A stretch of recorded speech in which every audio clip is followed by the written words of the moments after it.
Good morning. It's a somber day for the Dayton Fire Department. Our crews, along with resources from throughout the region and the southwest part of the state of Ohio, have been working since early Saturday evening to locate a young girl that was reported missing in the Mad River in Eastwood MetroPark. The 9-year-old child was reported to have gone under the water shortly before 5 p.m. on Saturday. Crews searched the surface water, under the water, and along the riverbanks throughout Saturday evening until underwater dive operations had to be suspended due to the darkness. Crews began the search again yesterday morning, spending over 15 hours combing the area with 26 divers from several different dive organizations assisting in the incident. This morning, operations again resumed with dozens of personnel from Dayton Fire, Christian Aid Ministries, who have specialized drones and sonar resources, Five Rivers MetroParks, and many others. I want to provide a resource listing of organizations who have operated to assist and pass on our sincere thanks.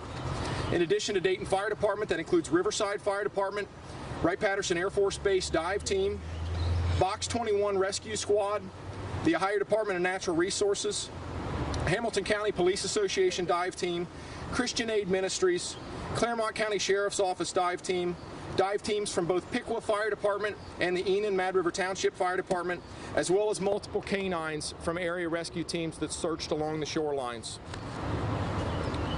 The family of the victim is on site and has been permitted to observe operations and has been provided with regular updates. At approximately 11 a.m. today, a Dayton Fire Department boat crew located the body of the victim downstream from the location that the victim was first reported. The Montgomery County coroner is now en route to the scene, and our hearts go out to the family of the 9-year-old girl that was lost. Are you familiar with her name at all? We don't have victim information to release. About how far downstream are we talking here, Brad? I'm not exactly sure. The recovery of the victim's body has just recently happened, and I don't have specific details on the location. Captain, with summer, we're here in the summer right now. Any words of advice for not only kids but adults being in this area? Water can be a dangerous thing. Water can be a dangerous thing all times of the year. Anytime anybody's around the water, we certainly want to encourage close supervision. And just, you know, if you know, keeping them at a safe distance, and just be as careful as they can around the water at all times, in all seasons of the year. Any words of encouragement about using a life vest, even when you're near water? Should you wear one? We certainly would always encourage that type of thing for anybody in or near the water. Certainly children, a life vest would always be helpful. Obviously everyone has different swimming abilities and things like that. That's a personal choice of the family, but we would certainly encourage that. Has the victim's family been notified? The victim's family has been notified. And residents say that kids drowning in the area is a larger issue that really needs to be looked at.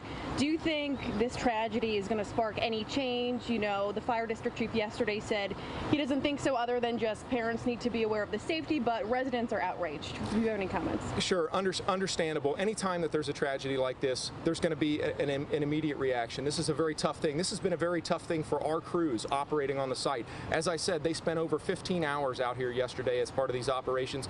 We get emotionally attached to these incidents as well, so it's absolutely a tragedy for us. Certainly not on the level of the victim's family, but we want to do everything we can to try to promote safe operations around the water, and certainly we're going to continue to try to get that message out. Can you clarify, Captain, that this is a stretch of the river that's okay to boat in, but people are not? Are they allowed to swim in this stretch of the Mad or the Great Miami? Are you allowed to swim in these rivers? So there are frequent boating operations up and down the Mad River through here. There are you know, operations that occur on these water features all of the time. As far as the specific rules about swimming, I'd have to defer to Five Rivers MetroParks. Now, on this part of the river where it's for kayakers and boaters, it looks very kid-friendly, but it is not, correct? So again, as far as the specific rules about the water, I would defer that question to Five Rivers MetroParks, but we just want people to be as safe as possible around the water. Is there any landmark, their general area, Cap, where they found the body? You know, the location of the victim's body just occurred, and I don't have any specific information on where that was. You guys found it about 11. What time were you guys all back on the water this morning? We've already been out here for several hours. And you know, you guys found the body, but the family's here. Did they confirm that that's their little girl?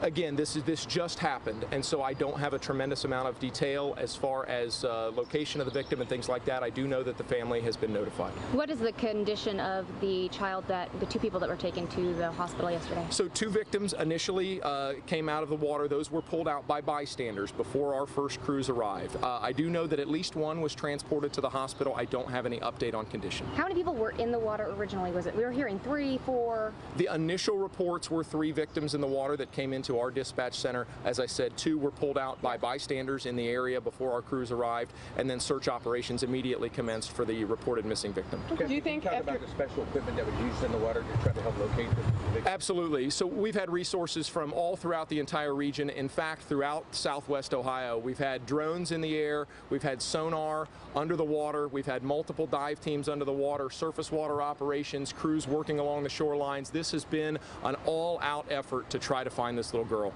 And as you said, this has been a very emotional search for you and your teams. How are you guys doing? Just how's everyone holding up? Well, as I said, it's tough. It's tough for our responders as well. We deal with things like this from time to time, but it never really gets any easier. And so we certainly will be wary of the mental health impacts of our own responders. But again, our primary concern lies with the family. Our hearts really go out to the family of the 9-year-old girl. Yeah, and so is this park going to be closed in the coming weeks? Are you guys going to put caution tape up to prevent any more people from swimming? Although I know swimming is not allowed. Oftentimes people do swim, they don't follow the rules. Are you going to increase, park rangers monitoring this? So the Dayton Fire Department would have had no jurisdiction over the operations out here. I would defer that question to Five Rivers MetroPark's leadership. Was she found above the water or below the water? I don't have information on that at this time. The timeline-wise, Cav, you guys started looking at 5-ish on Saturday. Correct. That's when the calls came in. 15 hours yesterday. It turns into a recovery about 5 o'clock again yesterday. So when you guys called it recovery operation? we try to feverishly search as much as we possibly can, but there comes a time in any rescue operation where it becomes unlikely that the survival of the victim is even possible at that point.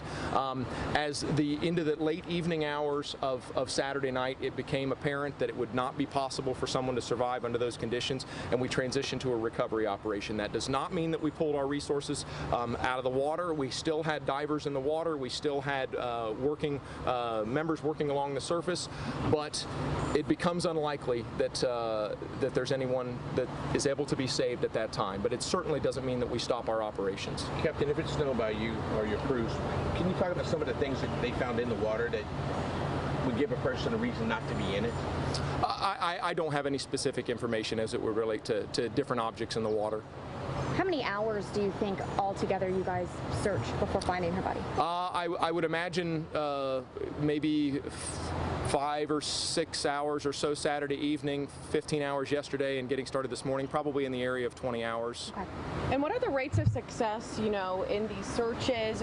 Were you guys surprised that you were actually able to locate the body given the such strong currents and water conditions? We're always gonna continue to do whatever it takes to find a victim. That's something that we take great pride in as an organization for Dayton Fire.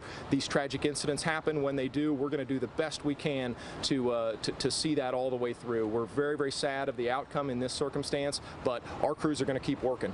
Our crews are going to keep working until they're complete. Yeah, and do you have any numbers regarding how many kids have drowned or near drowned in this river? I do not. So you found a body that you believe to be the victim. Coroner's office has to positively ID. Is that correct? That is correct. Yeah. Okay. All right, anybody else? Captain, I don't know if you mentioned it or not, to be fair to all the members, firefighters and the like, who participated in this recovery, you want to talk about them because they put in their time as well? Absolutely. Our firefighters, EMTs, paramedics, as well as resources all throughout the region and the southwest portion of the state. This was, as I said, was truly an all-out effort. Our firefighters and our paramedics and EMTs put their heart into these operations. We train for these things all of the time. We have a technical rescue team that frequently trains on water rescue operations, and we try to be as best prepared as we possibly can for these scenarios so we can deploy rapidly safely, which we did in this circumstance, despite the tragic outcome. And I couldn't be prouder of our members on all of our water rescue operation companies, as well as all the companies throughout the city and the region that have assisted. I noticed the Sheriff's Department was out as well, Montgomery County Sheriff's Office. There have been representatives from sheriff's offices throughout the southwest portion of the state, in addition to specialized dive teams and things like that. This has really been a regional and even a large portion of our state in terms of the effort put forth here over the past 3 days. So just to clarify the timeline, Brett, you guys officially said yesterday at like 5-ish this was a recovery, but you all, Dayton Fire, consider this a recovery by the time you guys had wrapped up at nightfall on Saturday? That's correct. Okay. That would be accurate. In the late evening hours of Saturday, as operations were wrapping up, it became apparent that a live rescue, unfortunately, would not be possible. But again, as I said, continued to work, and we're out here at first light on Sunday, continuing our operations. Wright Pat was out also. That's correct. Okay. Wright-Patterson Air Force Base Fire Department has specialized dive resources, and we had them out here assisting as well. They've assisted us with other incidents over the years. Thanks, Can you stress one more time to the parents about it's summer, kids are going to have fun, stress to their parents to be careful where their kids go when they're out and about? Absolutely. We want to try to stress safety around the water at all times, in all seasons of the year, especially when it's nice outside. Kids are curious. Kids want to be near the water and things like that. Keep as close an eye as you can on your kids at all times, regardless of whether or not the specific circumstances of this had anything to do with that or not. It's simply a good matter of safety to keep your kids safe around the water.